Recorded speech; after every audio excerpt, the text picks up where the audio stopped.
아가 2장 8절에서 17절까지 말씀을 살펴보도록 하겠습니다. 솔로몬과 sul람미 여인 간에 서로를 향한 찬가에 이어 서로 그리워하는 겨울 같은 시간이 지나고 오랜만에 재회한 연인들의 연모의 노래가 소개됩니다. 8절에서 10절 상반절은 솔로몬을 만난 sul람미 여인의 노래입니다. 헤어진 지 상당한 기간이 지난 후 먼 길을 달려 자기를 찾아온 솔로몬을 맞이하는 sul람미 여인은 그 목소리를 알아채고 내 사랑하는 자의 목소리로구나 라고 하며 흥분을 감추지 못합니다. 여인은 자신을 향해 달려오는 모습을 그가 산에서 달리고 작은 산을 빨리 넘는구나 라고 합니다. 반복법을 사용하여 견고하게 묘사함과 동시에 산과 작은 산은 1차적으로는 솔로몬이 먼 거리를 단숨에 달렸음을 나타낼 뿐 아니라 솔로몬이 벽촌에 사는 평민인 sul람미 여인을 사랑하는 데 있어서 크고 작은 여러 가지 제약이나 방해물들이 많았음을 암시합니다. 여인이 보기에 이미 오는 모습은 노루와도 같고 어린 사슴과도 같습니다.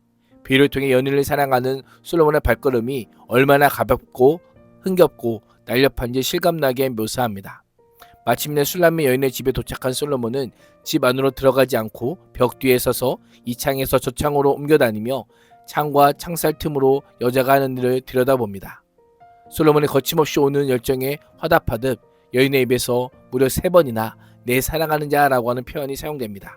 임을 향한 여인의 기대는 점점 고조되며 절제하는 남자를 보는 여인에게서 임을 향한 마음이 점점 커지기 시작합니다. 10절 하반절에서 15절은 sul람미 여인을 향한 솔로몬의 노래입니다. 솔로몬은 드디어 여자에게 청혼합니다. 나의 사랑, 내 어여쁜 자야 일어나 함께 가자. 원문의 의미를 좀 더 살리면 너는 일어나라, 그리고 너는 가라입니다. 명령형 동사를 사용하여 행동해야 될 주체가 sul람미 여인임을 강조하며 더 이상 지체하지 말고 바로 일어나 자신과 함께 가자라고 합니다. 함께 가자라고 하는 표현에는 너를 위하여라는 의미도 있어서 솔로몬의 청혼은 자기 만족을 위한 것이 아니라 여인의 안락함과 편안함을 위하여 집 밖의 세계로 여인을 부르고 있는 것입니다. 여러 사람이 왕래하는 부모님의 집이 아니라 자연 속에서 단 둘만의 데이트를 원합니다. 무엇을 하든 상관없습니다. 단지 같이 있는 것만 상상해도 행복합니다.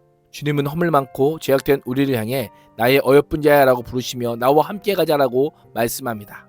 시기도 로맨틱한 데이트를 하기에 딱 좋습니다. 내내 움츠리며 지내던 겨울이 지나고 비도 그쳤습니다. 이스라엘의 겨울은 우기로 10월에 시작하여 다음해 4월까지입니다. 10월 중순 이후부터 본격적으로 내리는 비를 이른비라고 합니다. 4월에 내리는 마지막 비는 늦은 비로 5월, 6월의 보리와 밀을 추수하기 위해서는 비가 이때까지만 내려야 합니다. 겨울도 지나고 비도 그쳤다라고 하는 표현은 늦은 비가 내리는 4월이 지나고 초목이 자라며 꽃이 필 봄이 왔다는 의미입니다. 이 표현은 sul람미 여인과 솔로몬과의 관계에 대한 상징으로 보면 두 여인이 서로 떨어져 있던 시기가 지나고 다시 만나 다시금 사랑의 꽃을 피우게 될 것임을 암시합니다. 땅의 봄 기운이 완연히 이르자 꽃이 피고 새가 노래합니다. 하나님께서 자연을 주관하셔서 꽃이 피고 새가 노래하는 아름다운 계절이 온 것처럼 sul람미 여인과 자신의 사랑도 아름답게 꽃피우게 하실 것이라고 하는 솔로몬의 소망의 노래를 할 수 있습니다. 솔로몬은 봄이 사랑하는 계절임을 비둘기를 예로 들어 설명합니다. 비둘기는 4월 초에서 중순, 봄에 이를 때 팔레스틴으로 돌아오는 철새입니다. 겨울 내내 움츠리고 있던 비둘기도 봄이 되자 구구하며 짝을 찾는 소리를 냅니다. 야생 비둘기의 소리가 땅에 들린다는 것은 봄이 왔음을 청각적 이미지를 통해 보여주고 있습니다. 무화과 나무는 푸른 열매를 맺었고 꽃을 피운 포도나무는 향기를 퍼뜨립니다. 꽃은 만발하여 시각적으로 봄을 알리고 새들과 비둘기는 청각으로 로맨틱한 계절이 왔음을 알리고 나무들은 화려한 색을 가진 열매와 향기로 사랑하기 좋은 계절임을 알립니다. 솔로몬은 자신이 가지고 있는 모든 감각을 동원하여 사랑하는 여인을 설득합니다. 사랑을 강요하거나 부치지 않고 기다리고 절제하는 가운데 정중하게 초청하고 있습니다. 솔로몬은 사랑하는 sul람미 여인을 바위튼 낭떠러지 은밀한 곳에 거하는 비둘기로 비유합니다. 실제 장소가 아니라 여인의 부모님의 집을 뜻하는 은유입니다.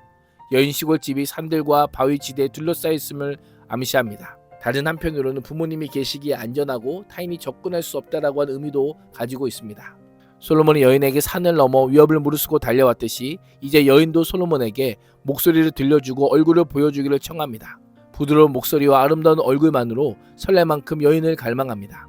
우리와 주님의 관계가 그러합니다. 주님을 우리 향해 주님께로 오라, 나의 품으로 오라고 말씀합니다. 손을 내미시며 일어나 함께 가자라고 말씀합니다. 우리가 손을 내밀면 주님께서는 반드시 그 손을 잡아 주실 것입니다. 우리와 인격적인 교제를 하기를 기뻐하시는 분이십니다.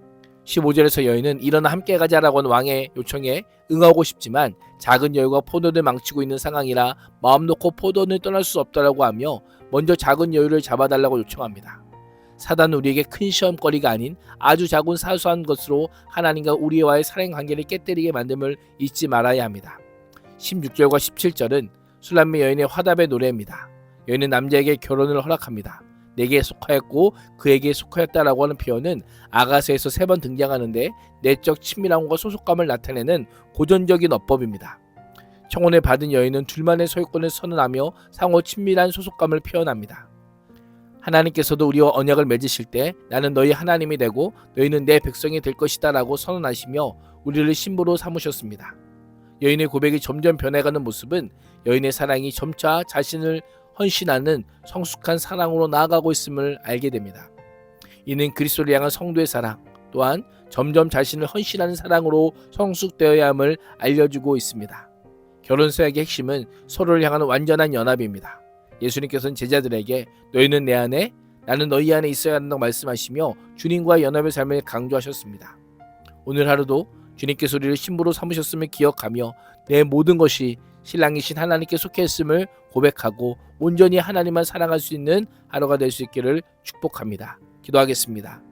하나님, 하나님의 사랑을 받은 자로 구원의 은혜만 누리기에 급급하지 않게 하시고 주님을 왕으로 섬기며 사랑하는 기쁨을 누리게 하여 주옵소서. 예수님의 이름으로 기도합니다. 아멘.